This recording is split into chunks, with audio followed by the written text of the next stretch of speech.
نبی کریم اترکاتا کول نسلورما نو عائشہ پہ انکار ولی نکی پا عمر فاروق چیز سیب دا سکے بدعات روان کردان عائشہ خم پا دا غموز کی شامل دا او یو صحابی پہ اعتراض ولی نکی دا حدیث خو مشهور و معلوم و طول صحاباو تا چه حضور مبارک دا تحجد من یو لسرکاتا کرده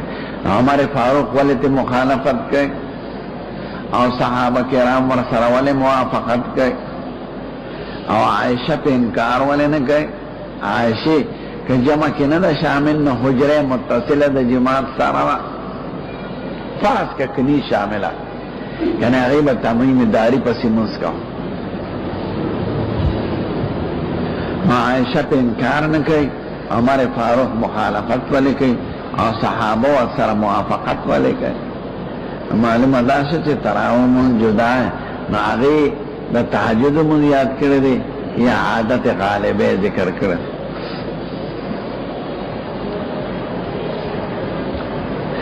با حدیث راغلی دا تراو دا عادت تبارک خدوار ضعیف دی یو دا جابر حدیث تی چه حضور اترکاتا کرد یو دا ابن عباس حدیث تی چه حضور شلکاتا کرد خدوار ضعیف دی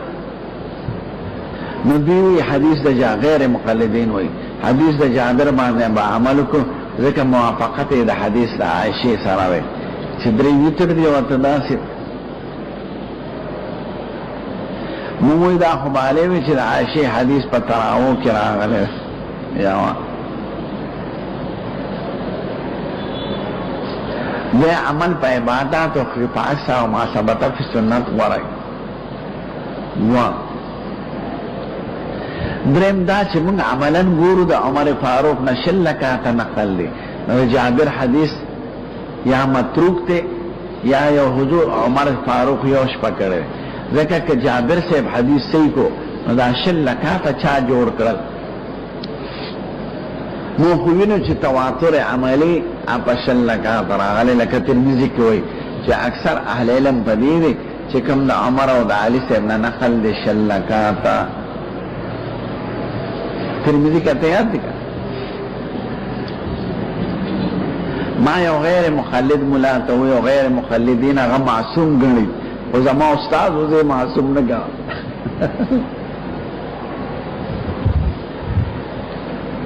ورسرانا ہستو ناغوی عمر سیب شل لکاتا ندی کرے ما ورطاوی پادبو لکہ ما مشر استاد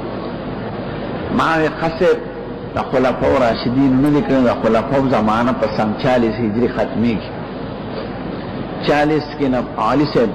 شید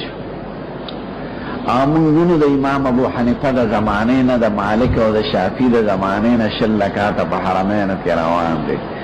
امام ابو حنیفہ سن 80 ہجری کی پیدا شوید اور مالک صاحب سن 93 کی اور شافی صاحب 150 کی اور امام احمد سے 163 کے ہما وقت ابو حنیفہ یاد چاغی زمانہ کی اغی خوی شل لکاتا دی نو دا سن 40 ہجری و دا سن 80 پا منز کے دا سلویخ کالا عرصہ چی دا تراوی چا شل کرے دا سے شخصیت پہ اسلام کشتا چی دا قول طول علماء منی و طول امت منی ایچا خلاف نکا شافی سے بھئی کذا وجدت علماءنا فی بلدنا زمین پا وطن کے مکہ مکرمہ کیا غوثے دا ہاں کذا وجد ترمذی کی میاد دی کنا وجدت علیہ اہل بلدنا ما اہل بلد دی دلیل جی شلکاتا کئی شافی سے بھئی اور مالک سے شپک دیش رکاتا و یون دشنو نا حکم چا قول ندے کر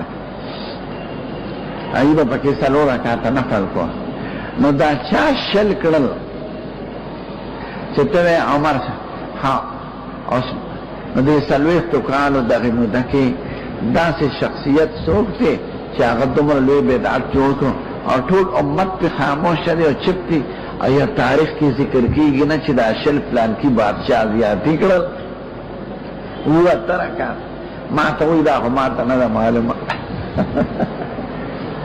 دقشا پیرات معلومی گی دا چی دا خلافوں آقا حیثیت ہو چی دا دی خبره که چاره عثمان صاحب د جمعې دریم اذان زیات کړ، چا مخالفت کړی او ټول امت کې راغی. عمر صاحب 6 رکعاتو که نبی کریم فرض کنی کړی او چې 6 رکعات دو کو څوک چا مخالفت نه کو، ځکه د خلیفہ راشد عمل واجب الاتباع ګڼه. هغه شخصیت چې ټول امت یې مني او هغه شخصیتونه چې څوک د مخالفت نه خوښوي هغه خلفای راشدینو. معلومه ده چې 6 رکعات د دین روان دي، کني چا خو به مخالفت. ها عمر صاحب 6 رکعات شروع کړ او عثمان صاحب هم 6 کوي، علي صاحب هم 6 کوي، یوم ته مخالفت نه کوي.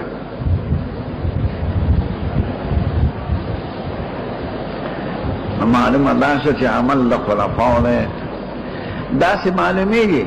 چې د جابر صاحب حدیث موږ معمول به ګڼو او د ابن عباس هم، خو د حضور مبارک په صحیح حدیث کې ته مې وی د تراویح عدد نه ذکر، د وخت ذکر دی.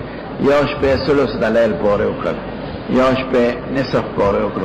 یو شپې پښمنی پورې وکړ. نو داسې معلومیږي چې په لومبۍ شپې 8 رکعاته کړي دي، په دویمه شپې 12 رکعاته کړي دي، په درېیمه شپې 20 کړي دي. آخري عمل د ابن عباس دی. انما یؤخذ بالآخر فالآخر من قول رسول الله صلی الله علیه وسلم وفعله وامره. فآخري عمل با عمل کی نو خلفاء په غرستی عمل باندې عمل. نو جابر صاحب چې وی اتی کړي هم ټیک ده، په پړندې شپه بعض روایتونه 12 معلومیږي، په دویمه شپه ورستی نه څه معلومیږي 6 رکعات ده. د دیو جن سلورو او مذاهبو کې په مسلو کې خلاف شته، په ډیرو کې د تراویح په عادت کې پکې خلاف نشته، ټول 6 رکعات. اوس بعض غیر مقلدین ته کوي مثلا خدا اوس پیدا شوی په خوا دانو